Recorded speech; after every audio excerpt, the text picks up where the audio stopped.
Aujourd'hui, nous allons parler de la cohérence du texte. Donc pour comprendre un texte, il faut que les phrases forment un ensemble cohérent, que ça ait du sens. Quand on raconte une histoire, on reparle alors de certains sujets, des objets, des personnes. Et pour ce faire, on va utiliser des reprises nominales ou pronominales. Et je vais expliquer ce que c'est juste après. Mais pour commencer, je vais reprendre la notion de thème et de propos. Je la reprends brièvement, c'est-à-dire que si à la suite de mon explication tu trouves que c'est un petit peu confus, tu n'hésites pas à voir la vidéo entière qui est consacrée au thème et aux propos. Alors dans un texte ou dans une phrase, le thème c'est ce dont on parle, alors que le propos ça va être ce qu'on dit du thème, c'est l'information nouvelle. Et j'ai deux types de thèmes globalement, parce que j'en ai même peut-être un troisième, mais on va garder le thème constant, comme dans cet exemple, Julie.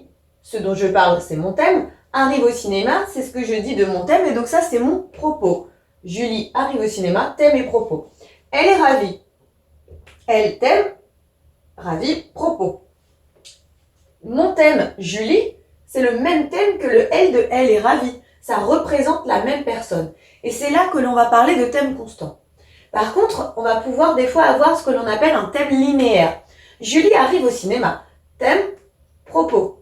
Cet endroit est plein à craquer. Thème, propos. Mais du coup, elle arrive au cinéma. Là, je ne reprends plus mon nouveau thème, c'est plus Julie. C'était le propos de la phrase d'avant. Et donc, c'est pour ça que l'on appelle ce type de phrase des thèmes linéaires.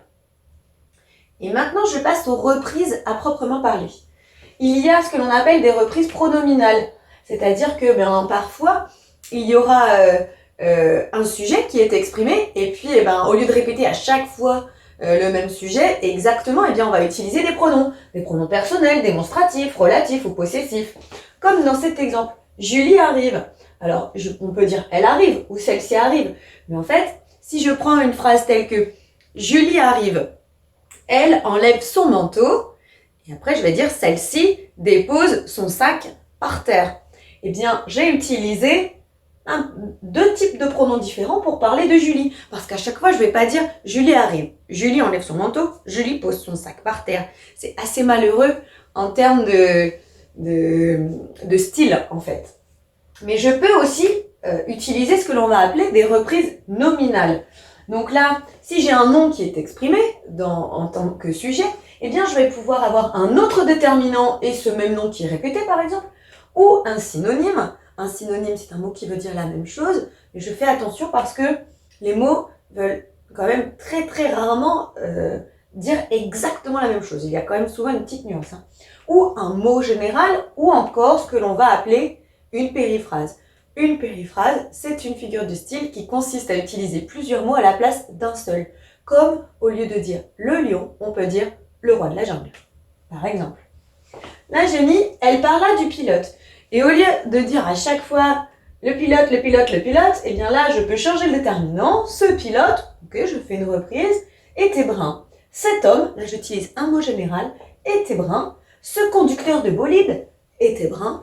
Et là, je vois bien que j'ai utilisé plusieurs mots. Pour parler d'un seul, j'ai donc fait ce que l'on appelle une périphrase. Le but de tout cela étant bien évidemment d'éviter un maximum les répétitions parce que sinon, ça donne de la lourdeur au texte.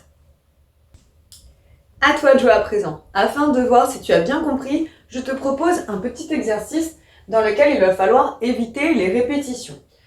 J'ai mis en bas les mots avec lesquels tu vas pouvoir remplir ces phrases. Qui, celui-ci, la pièce, le petit canidé. Tu es prêt? C'est parti. Le chien marche dans la rue. Et là, je cherche une périphrase pour justement éviter de reprendre le chien prend l'air. Alors selon toi, lequel est une périphrase? Une périphrase, je disais dans la leçon que c'était plusieurs mots pour dire un seul. C'est donc celui-là. Un canidé, c'est la famille des chiens justement. Donc le chien marche dans la rue, le petit canidé prend l'air. Ça me permet de ne pas réutiliser le chien et donc d'éviter la répétition. Karine voit Julien. Et là, a changé de coiffure. Je cherche un pronom démonstratif parce qu'il y a plusieurs Réponse ici qui pourrait aller, mais je cherche un pronom démonstratif. Celui-ci a changé de coiffure, du coup en parlant de Julien. Effectivement, je disais qu'il y avait plusieurs réponses possibles parce que je pourrais dire, si je n'avais pas eu de point, Karim voit Julien qui a changé de coiffure. Ça marche aussi. Maintenant, je cherche un synonyme. Elle va dans sa chambre. Est agréable. La pièce est agréable. Et pour terminer, maman parle avec Émilie. Porte un manteau rouge. Il ne me reste qu'une réponse possible, c'est donc un pronom relatif. Au lieu de reprendre Émilie, eh bien je dis qui reprend justement l'antécédent Émilie. J'espère que c'est un peu plus clair pour toi maintenant. À bientôt.